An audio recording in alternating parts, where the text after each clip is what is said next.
Hi, everybody. I'm back.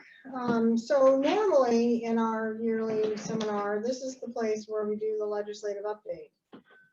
But there is not a lot to talk about that's not COVID or earned leave law related, which of course we're covering in separate sessions. So once again, I went searching for things that I could talk to you about and create problems for you that you didn't know existed, and I have successfully done that.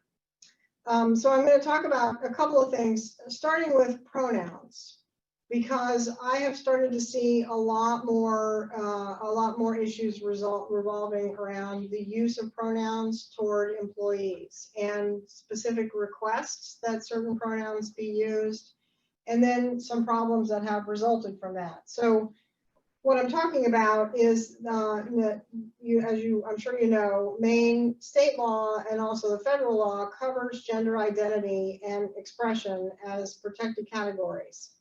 And as part of that, there are employees who prefer to be referred to in a particular way. That may not be the same as their physical appearance or their physical gender, but that's employees are making requests, and you need to know how to respond appropriately. The bottom line is that, and the EEOC has actually already addressed this, and what they have said is you must allow an employee to express their own gender, and you must be respectful and use whatever gender they designate for themselves. So you aren't to question it, and in fact, this sort of goes along with last year, the issue about bathrooms not being designated as any particular gender.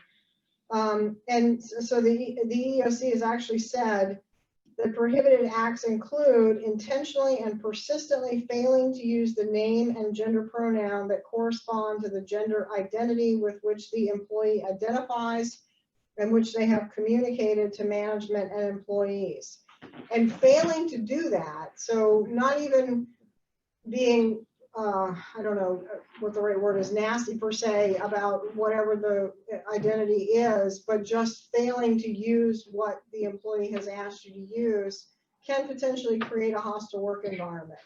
So, so that seems simple enough, except that I discovered that there are several cases where other employees or managers have raised issues about their own religious beliefs, and how the use of a particular pronoun that they don't associate with that person from a physical perspective violates their right to express their own religious beliefs. And specifically, in one of the cases that I found, what this manager said is that so the person was a female physically a female, but asked to be identified as a male and referred to as he or him or his.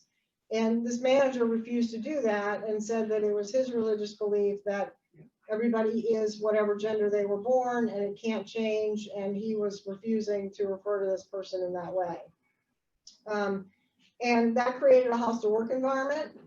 And so I just want to make sure everybody's aware, if in the event that becomes an issue, that is an obligation. Also, I found a reference about the EEO1 form, because if you have noticed, it only has boxes for male or female.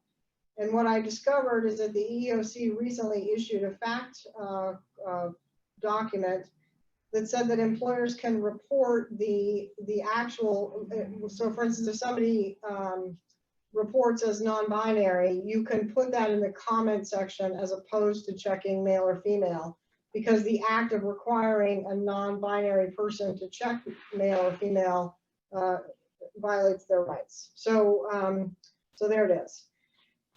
Oh, and so here was the dichotomy, the issue with the person who had the religious objection. So now you're in a situation where you've got one employee claiming I have rights to be called whatever I want to be called, and you've got another employee saying I'm not going to violate my religion.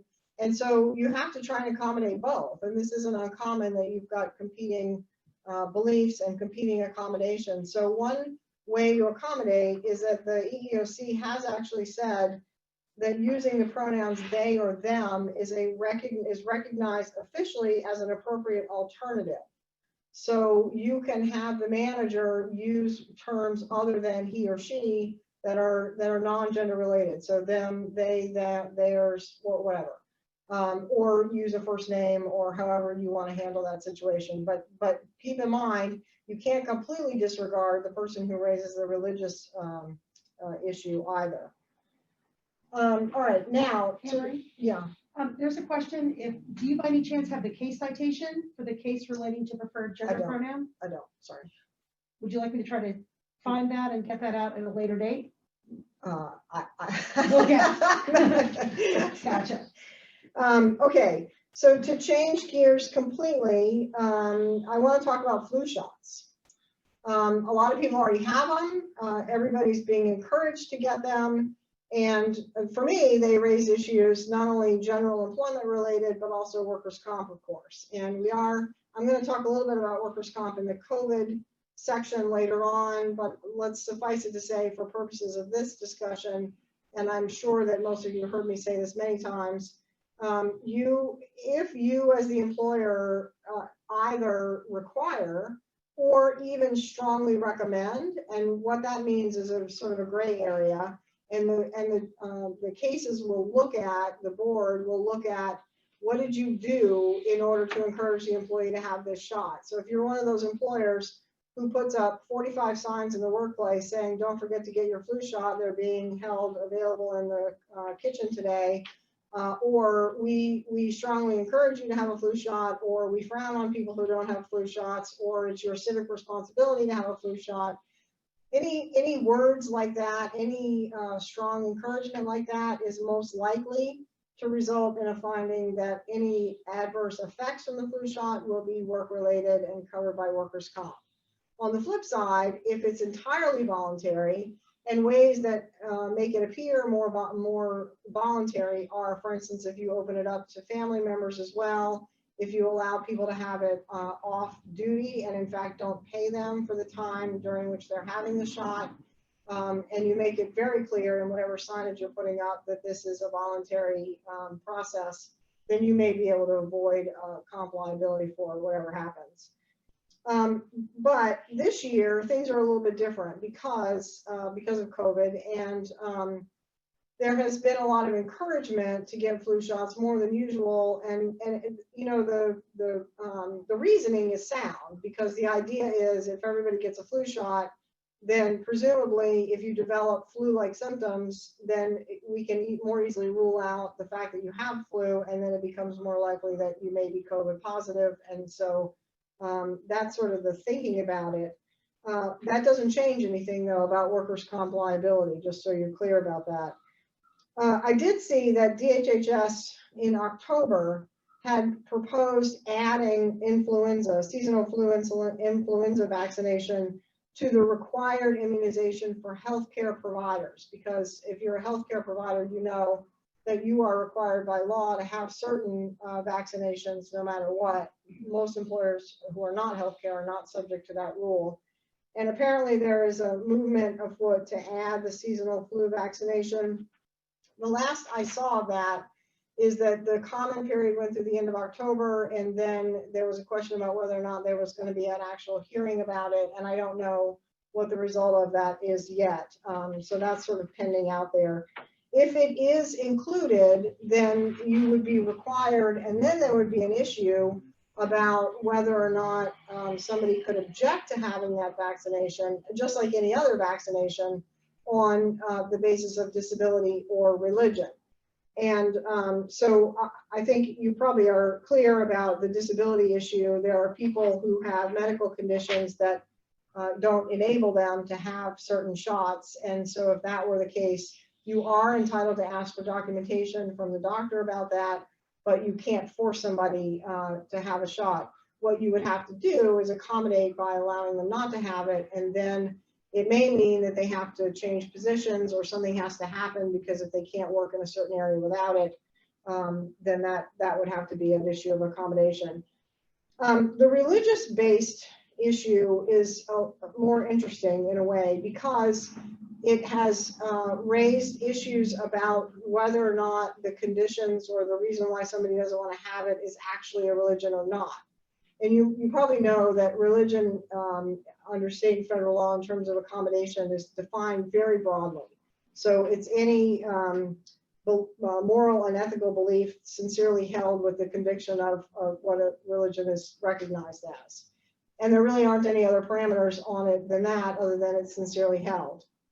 So, but what it does not include is a sort of a social philosophy or moral compass. And so that line sometimes is hard to draw. And one of those cases is where somebody claimed to be a vegan.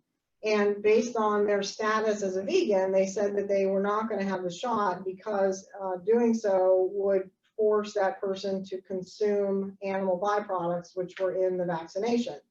And she said that violated her religious and philosophical beliefs as a vegan. Sadly, from my perspective, there was no decision in the case because there was a suit filed, but then they settled, and so we don't know what the outcome would have been. I think it would be really interesting to know that because the line, as I said, is very unclear, and there are things that you think might be covered as religions, and then they're not, and they're said to be social beliefs instead, and so so I don't know, but you need to be aware that that could be a potential issue. The other thing is, I mentioned one thing that's clear though is that objecting to a vaccination because there are people who just simply don't believe in them, don't want to have them, don't want to engage in that kind of treatment. The courts have said that just because one disagrees from a medical or philosophical perspective isn't enough to warrant an exception. Of course, the medical being unless there's some other actual reason that the doctor will certify. One of the things that was interesting about this, though, is that when the EEOC addressed this recently about a mandatory vaccine policy, they actually said, as of the date this document is being issued, there is no vaccine available for COVID-19. And so there's some discussion about whether that was intended to mean when there is a vaccine, and of course that's all over the news now, that there might take a different perspective on whether or not you can require somebody to have that. And that's going to be a whole nother ball of wax. So stay tuned for that. So Karen tells me that I have 5 minutes left. And what I want to do quickly, just because we've been talking about a lot of different leave laws and medical stuff, is just a reminder. And I've done this seminar before on this topic for an entire hour. So I'm just going to do a general reminder to you.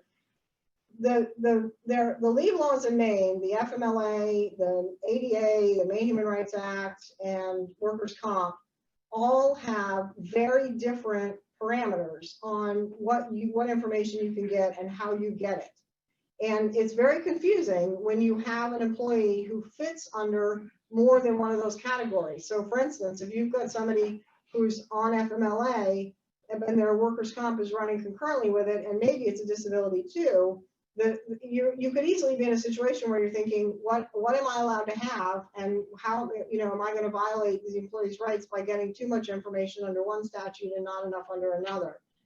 So I just want to do a very quick reminder that the FMLA, you use the forms, it intentionally limits what you're allowed to have.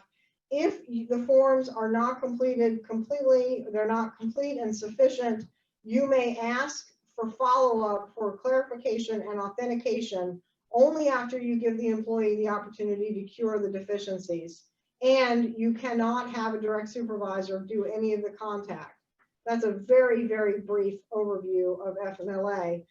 ADA is very different. And you might be asking for clarification about whether somebody has a disability, or you may be asking for clarification more frequently about what a reasonable accommodation is and why it's needed. There are a lot of steps that you can go through to get that information because you're entitled to medical information to support a request for an accommodation. You can, if the documentation is insufficient, you can start with the employee, you can explain why it's deficient, you can ask them to fix it. As we all know, there are many times when that does not work. You may actually consult with the employee's doctor, but you may not do so without express permission signed, by the way, from the employee. And my view is you don't do it unless the employee's in the room with you to have that conversation. So that it can never be said that you asked things you weren't entitled to ask. You may ask the employee to sign a release so that you can send a list of questions to the doctor. If you don't want to have verbal communication, you can do it that way. You can require an employee to go to an evaluation by a doctor of your choice, which is really sort of a last resort. I would always try and work it out with the employee and his or her own physician first. But the bottom line is you are entitled to much more information under the ADA and different ways of getting that information. Now, on the flip side, workers' comp, you sign that, or the employee signs the release form that's provided by the board, and you must use that release. And it only authorizes written communication. So you can't just call up a doctor and say, hey, tell me about the employee's restrictions, or, are they credible? Are they doing the right thing? What's the problem? And so on and so forth. So what the problem comes in, of course, when one person fits under many of these different statutes. And the bottom line is that, see, now I got my 1 minute sign. So how fast can I talk? The bottom line is having somebody qualify under one statute or another does not disqualify you from the information that you would be entitled to get, even if you get more. I don't know if that makes sense. So if somebody's under FMLA and ADA, you're entitled to get what you can get under the ADA, and you can use that information to support claims for outages under, for instance, the FMLA or workers' comp. And I guess what I'm going to do is the bottom line is don't make assumptions and call me if you have questions.